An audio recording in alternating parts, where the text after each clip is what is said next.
सुप्रभातम रुचिरा भाग 2 चतुर्थ पाठ हास्य बाल कवि सम्मेलनम कक्षा 7वीं का चौथा पाठ आपके सामने प्यारे बच्चों। आप पाठ में अंगुली रखते चलिए।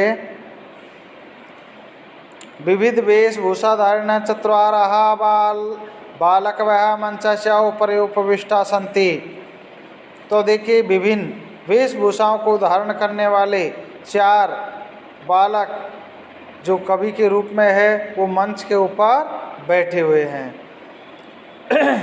तो किस तरह से देखिए, छोटा सा एक बालकों का एक सम्मेलन है, बाल कवि सम्मेलन, जिसका नाम है पाठ का। तो आप सुनते चलिए। अध्यय श्रोतार हास्य कविता श्रवणाय उत्सुका। तो नीचे अध्य माने नीचे, श्रोतार माने श्रोता, श्रोतागण नीचे बैठे हुए हैं और हास्य कविताओं को सुनने के लिए उत्सुक है। कौन? अपना जैसी पब्लिक जो बैठी हुई है नीचे, मंच के नीचे पंडाल के अंदर बैठे हुए हैं लोग। और क्या कर रहे हैं? उत्सुक होकर के कोलाहलम च कुर्वन्ति, कोलाहल कर रहे हैं, आवाज़ कर रहे हैं। और इधर कवि मंच पर बैठे हुए हैं। आगे देखिए किस तरह से कवि सम्मेलन प्रारंभ होता है। आपकी धड़कनें बढ़ गई होगी कि कवि सम्मेलन बड़ा अच्छा होता है। आप कभी गंगापुर सिटी के सरी जी के मेले में भी बाल कवि सम्मेलन, बाल नहीं है, बाल कवि सम्मेलन नहीं है, वहाँ बड़े बड़े विद्वान आते हैं। तो ऐसे कवि सम्मेलन देखो, आपको भी आनंद आएगा। तो यहाँ बाल कवि सम्मेलन है। इसमें जो कविता है वो कैसी है? हास्यास्पद है, अर्थात व्यंग्यवाण कसे जाएंगे इसमें। आप इसको जो वाक्य है उनको निश्चित ना समझे, अर्थात हंसने की कविता है। हाँ, देखते चलिए। संचालक, तो संचालक महोदय होता है, वो कहता है अलम कोलाहलेना, ये बोले आवाज़ करना बंद करो हिया। अध्यय परम हर्षस्य अवसरम यत अस्मिन् कवि सम्मेलने काव्य हंतारा। आज परम हर्षस्य अवसर है, आज परम हर्ष का विषय है कि यत अस्मिन् कवि सम्मेलने, हमारे इस कवि सम्मेलन में काव्य हंतारे, काव्य को नष्ट करने वाले, काल्यापकाश्चा, समय को बर्बाद करने वाले, भारत से, भारत देश के हास्य कवि धुरंधरा, हास्य कवि में जो धुरंधर कवि है वो आपके सामने विराजमान है मंच पर। यही कर्तव्य ध्वनिना वयम तेषाम स्वागतम कोरमा। हम सब तालियां बजाकर इन बाल कवि जो बैठे हुए हैं उन कवियों का हम करतल ध्वनि के साथ तालियां बजा करके स्वागत करते हैं। गजधरा, गजधरा ये कवि है। तो सर्वेभ्यो रसिकेभ्यो नमो नमः। तो देखिए कैसे आगे, कैसे पाठ बढ़ रहा आपका, कवि सम्मेलन आगे बढ़ता जा रहा। देखिए, गजाधर के सर्वेभ्यो, सभी, ए रसिकेभ्यो, मतलब सर्वेभ्यम विसर्ग लग रहा है, संधि विच्छेद करोगे तो क्या बन जाएगा? ए रसिकेभ्य, अर्थात सभी श्रोता कैसे होते हैं? अच्छे होते हैं ना, रस को सुनने चाहते हैं, परंतु इन्होंने ए रसिक बना दिया है, उनको नमस्कार किया गया है। प्रथम तावत अहम आधुनिकम वैद्यम। तो सबसे पहले वो कह रहा है कि तावत अहम आधुनिकम, जो आधुनिक वैद्य चिकित्सक डॉक्टर होते हैं हमारे, उनको उद्देश्य करके कविता लिखी जा रही है, उन पर निशाना साधा जा रहा है। आप कभी कवि सम्मेलन में जाओगे तो कवि है वो निशाना साधते हैं, चाहे पब्लिक हो, चाहे पुलिस का हो, चाहे कोई अधिकारी हो, चाहे कोई राजनेता हो, उन पर निशाना साधते हैं और व्यंग्यवाण चलाते हैं प्यारे बच्चों। तो यहाँ तो व्यंग्यवाण ही चल रहे हैं, क्योंकि कवि कौन से हैं? बाल कवि है, और वो भी कैसे? हास्यास्पद कवि सम्मेलन है, हंसने का ही है केवल ही, है ना उद्देश्य। हम तो वैद्य को उद्देश्य करके वैद्य के लिए कहा जा रहा है। स्वक्यम काव्यम श्रावयामि। तो आप मेरे काव्य को सुनिए कि वैद्य कैसे होते हैं। आप सुनिए कैसे होते हैं वैद्य। वैद्यराजम नमस्तुभ्यम, वैद्यराजम नमस्तुभ्यम, यमे राजय सहोदरा, यमस्तु हरति प्राणान्, वैद्य प्राणान् धनानि च। हे वैद्यराज, नमस्तुभ्यम यमराज सहोदरा, हे वैद्यराज, हे डॉक्टर साहब, आपको नमस्कार मालूम हो। और क्या कह रहे हैं, यमराज हो सहोदर, आप तो यमराज के सगे भाई हो। यमराज के सगे भाई किसको बता रहे हैं, डॉक्टर को, वैद्य जी को। अब सोचिए आप, यमस्तु हरति प्राणान, अरे यमराज कभी आता है तो वो आदमी के प्राणों को ही हरता है, परंतु वैद्य, वैद्य कैसा होता है, वैद्य प्राणान धनानि च, वैद्य प्राणों को भी हरता है, धन को भी हरण कर लेता है। तो बताइए सही बात है क्या, नहीं है ना। तो ये हंसने के लिए कह रहे हैं, समझे।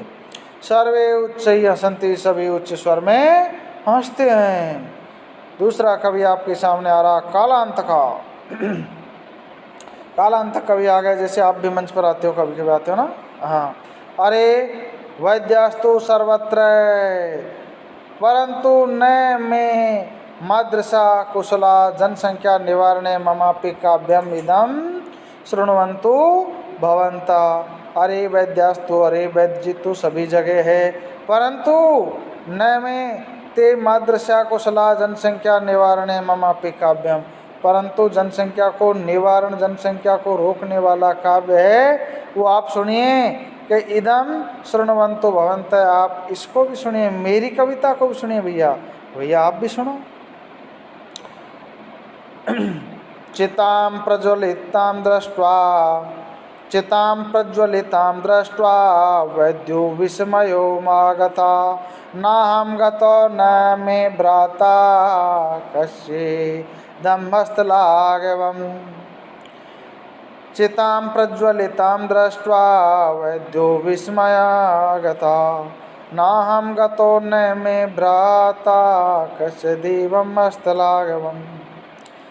एक चिता को देख करके, प्रज्वलित चिता, चिता जल रही थी, मुर्दा जल रहा था, उसको देख करके अरे देखिए वैद्यो विस्मयो आगता, कि क्या, नाहं गतो न मे भ्राता, हाँ, अरे न तो मैं गया और न मेरा भाई, हाँ, ऐसे दम अस्तलागमम, ये किसके हाथ की सफाई। कालांत तक कह रहा है, न तो मैं गया, हाँ, न तो वैद्य जी गया, और न कौन, यमराज गए,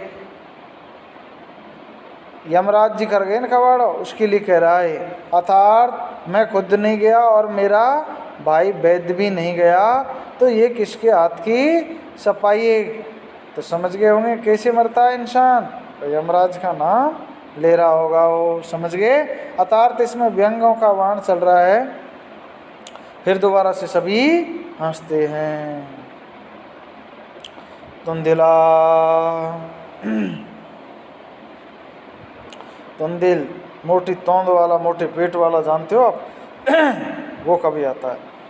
तुंदस्य ऊपरी स्तंभ आवर्तयन, अपनी पेट के ऊपर हाथ फेरता हुआ वो आता है। तुंदिलो हम मोटी तोंद वाले हैं। भो ममापि इदम काव्यम श्रुताम, आप भी हमारे काव्य को सुनिए। जीवने धार्यताम च, आप भी अपने जीवन में धारण करो इसको, मतलब जीवन में भी धारण करना है, ये कभी कह रहा है, परंतु आपको इसे धारण नहीं करना। ये कह रहा है वैसे कभी नहीं करना है, क्योंकि ये हंसने की बात है, परंतु आप ऐसा मत कर देना। कैसे कह रहा है, परान्नम प्राप्य दुर्बुद्धि, परान्नम प्राय दुर्बुद्धि, माँ शरीरे दयाम कुरु, परान्नम दुर्लभम लोके शरीराणि पुनः पुनः। परान्नम प्राय दुर्बुद्धि, माँ शरीरम दया करो। तो क्या कह रहा है, परा अन्नम, पराया अन्न है वो प्राय मिलना बड़ा मुश्किल होता है। अरे माँ शरीरम दया करो, आप शरीर पर दया करो, कि ये पराया अन्न है, मिलना बड़ा मुश्किल होता है, दूसरे घर में जीवना बड़ा मुश्किल से मिला है, इसलिए शरीर पर दया करो। फिर क्या कह रहा है, परा अन्नम दुर्लभम लोके, तो पराया अन्न है बड़ा मुश्किल है, परंतु दुर्लभम लोके शराणी शरीरारी पुनः पुनः, दुर्लभ है क्या, पराया अन्न मिलना, परंतु मानव शरीर है वो बार बार मिल जाया करता है, इसलिए खाने में नहीं चूकना चाहिए, इसलिए तो मैं मोटा हो रहा हूँ। अर्थात कहीं जीवन में मिल जाए तो पेट फूट जाए, परंतु रुके नहीं, ये कभी कहना चाह रहा है। तो आप भी ऐसा मत करना, ये कभी कह रहा है ऐसे, क्योंकि हंसने की बात है ये आप भी ऐसा करने लग जाए, क्योंकि मानव शरीर बार बार नहीं मिलता है, परंतु ये विपरीत बोल रहा है, ये ध्यान रखने की बात है। सर्वे पुनः अट्ठासम कुर्वन्ति, सभी अट्ठास पूर्वक जोरदार तालियां बजाकर हंसते हैं। चारवाक आम आम हाँ हाँ शरीर से पोषणम सर्वथा उचितम।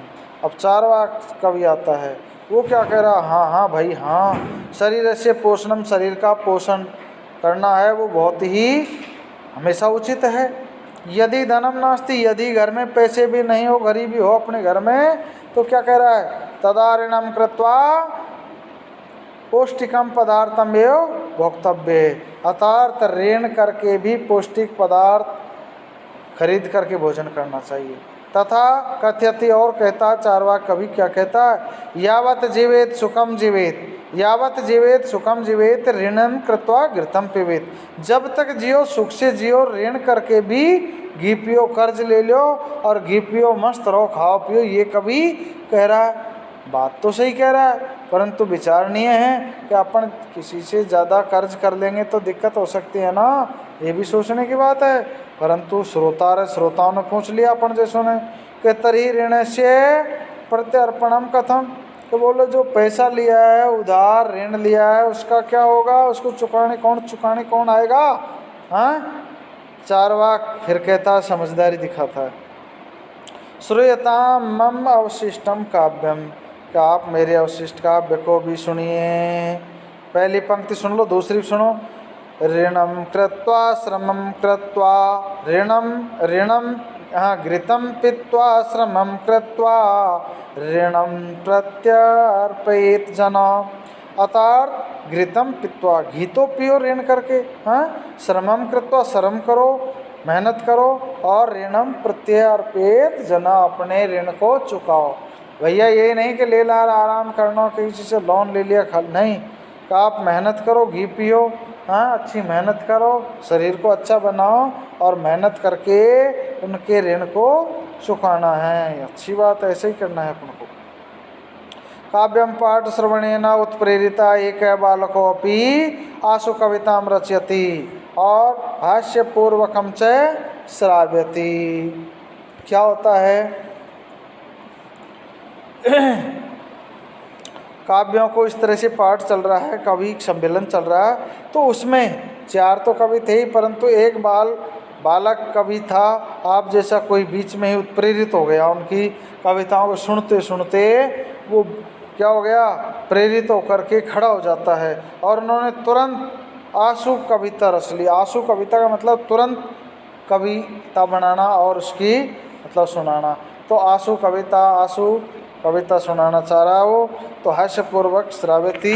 तो आप सुनिए किस तरह से बालक कवि सुना रहा है, ये अपन को सुनना है। देखिए, श्रोताम भो ममापि काव्यम, सुनो सुनो आप मेरे भी काव्य को सुनो। ये भैया सबकी सुन ली, मेरी भी सुन लो भाई, तेरी भी सुन लेते हैं, चलो सुनो। गजाधरम कविम चैव तुंदिलं भोज्यलोलुपम कालांतकम तथा वैद्यम चारवाकम च नमामहम। गजाधर कवि को, हाँ, तुंदिलम मोटी तोंद वाले को, कालांतकम तो समय को नष्ट करने वाला कालांतक कवि को, तथा वैद्यम, हाँ, वैद्य चारवाकम, चारवाक जो वैद्य जी है, वो चारवाक जो कवि था, चारवाक जिसका नाम था, इन सब का अर्थार्थ संबोधन करते हुए सभी को नमस्कार करता हूँ। चार कवियों का नाम लेकर के उनको नमस्कार करने की कविता बना करके सुना देता है। काव्यम श्रुत्वा हा हा हा इति कृत्वा हसन्ति, सभी अपन जैसे उनकी कविताओं को सुन करके जोर से हंसते हैं। अन्य चापी हसन्ति, अन्य सभी हंसते, सर्वे गृहम गच्छन्ति, सभी अपने घरों को चले जाते हैं। तो प्यारे बच्चों, आपने कविता सुनी हास्य कवि सम्मेलन की, तो अपन को इनकी बातों को ध्यान रखना है विशेष रूप से, है ना, और जीवन में धारण नहीं करना है। यस, हाँ, अगला प्रश्न कल सुनेंगे।